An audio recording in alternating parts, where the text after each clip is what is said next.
The narrator, a deputy sheriff in rural Oklahoma, reflects on a terrifying series of events that forever altered his life. The story begins on a Saturday evening, during which he had planned to attend his roommate's engagement party. He was eager to reconnect with old friends, especially his ex-girlfriend Andrea, hoping to rekindle their romance. However, his plans are interrupted when he receives a radio call from dispatch about a strange situation in a small town about 20 minutes away. The woman who called the sheriff's office claimed that a helicopter had been flying over her house, shining a spotlight into her windows. Although this request seemed unusual, the deputy decided to investigate. He had never heard of anything like this before, and the thought of having an interesting story to share at the party made him more eager to check it out.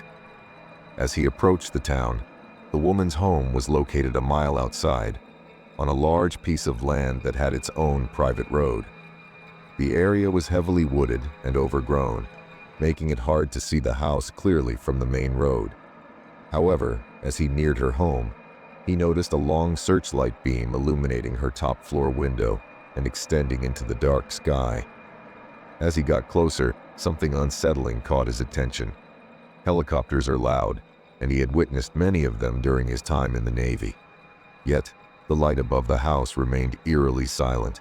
There were no rotor sounds, no strobe lights, just a piercing beam of light. The deputy's instincts told him something was off. He parked his car, turned off the lights, and crept closer to the house on foot. When he knocked on the door, no one answered, and he had to resort to using the public address (PA) system in his car to announce his presence. To his surprise, the woman finally came rushing out, looking frightened and disoriented. She explained that she had heard footsteps on the second floor of her house and was too terrified to move. When she heard his announcement, the footsteps ceased, and she decided to run out of the house. The deputy was shocked to see the light continue to follow him as he walked back toward his vehicle. He couldn't help but feel an increasing sense of dread. The woman explained that she had never seen anything like this before, and neither had he. As the deputy stood there, trying to make sense of what he was witnessing, he reached for his spotlight to shine it in the direction of the object casting the searchlight. He caught a brief glimpse of what appeared to be the front end of a black, pointed object, resembling the bow of a submarine. The shape was barely discernible due to the weak illumination from his spotlight. Despite their confusion, the situation seemed to take a strange turn when the deputy jokingly spoke through the PA, telling the object to leave. Miraculously, the searchlight turned off, and the object slowly began drifting away. It blocked out the stars as it moved northward, and within a minute, it disappeared. The woman, still shaken, didn't want to return inside her house. The deputy agreed to clear the house for her, ensuring that she would feel safe.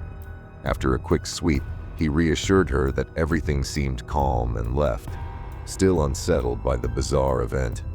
Driving away from the house, the deputy couldn't shake the feeling of unease. He decided to stop in the small town and grab a drink to calm his nerves.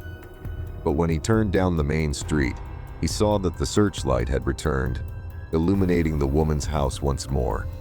He decided to return and document the phenomenon, hoping to capture evidence on his digital camera. The deputy radioed dispatch, requesting backup, but due to the isolated nature of the area, another unit would take too long to arrive. Determined to prove that something strange was happening, he rushed back to the location. When he arrived, he parked his car and placed the camera on the roof, trying to capture images of the object. The photos slowly revealed the same black, submarine-like shape. He snapped several pictures, adjusting the exposure to get a clearer view. But his sense of dread grew when he noticed the woman outside her car, frantically trying to gather her belongings. She explained that when she was preparing for bed, her entire room had suddenly lit up, followed by pounding on the roof. She was now trying to leave for her son's house, and the deputy offered to accompany her to ensure her safety. As they loaded her belongings into her car, the searchlight turned off again, and the deputy urged the woman to leave quickly. They made it to her son's house without further incident, and after a brief exchange, he left, returning to the station to finish his shift.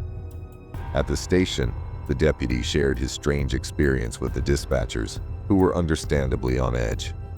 He joked that he would probably be teased for the rest of his career, but as he made his way home, he couldn't shake the bizarre encounter. On his way back, the deputy passed a familiar intersection where he had seen the object earlier. His curiosity got the better of him, and he decided to stop and observe. As he stood by a barbed wire fence, he saw the object coming toward him again. His heart raced with anxiety as the object got closer, but the next thing he remembered was waking up on the ground, tangled in the fence. He had no memory of what had happened during the time he passed out, and his injuries suggested he had been affected somehow. Still disoriented, the deputy drove home, hoping to leave the strange events behind. However, when he arrived at his house, he found an unfamiliar vehicle in his driveway, and his patrol car was missing. He knocked on the door, but when it opened, a man he had never seen before demanded to know why he was on his porch. The man claimed to have lived there for 15 years and told the deputy to leave. Confused, the deputy showed him his badge and ID, but the man was oblivious to the fact that this was his house. After some tense words, the deputy walked back to his truck, determined to figure out what was going on. The situation only grew stranger as the deputy realized that the house had changed. The paint color was different, the landscaping was altered, and the phone numbers of his roommates were no longer valid. Desperate for answers, he rushed to Andrea's parents' house, hoping to find some clarity. But when he arrived, he found Andrea standing on the sidewalk, visibly distressed. She had experienced the same strange phenomenon. Her parents' house was now inhabited by strangers who didn't recognize her. Together, they tried to make sense of what had happened, but it was clear that they were no longer in the same world. The deputy called the sheriff's office, but no one by his name worked there.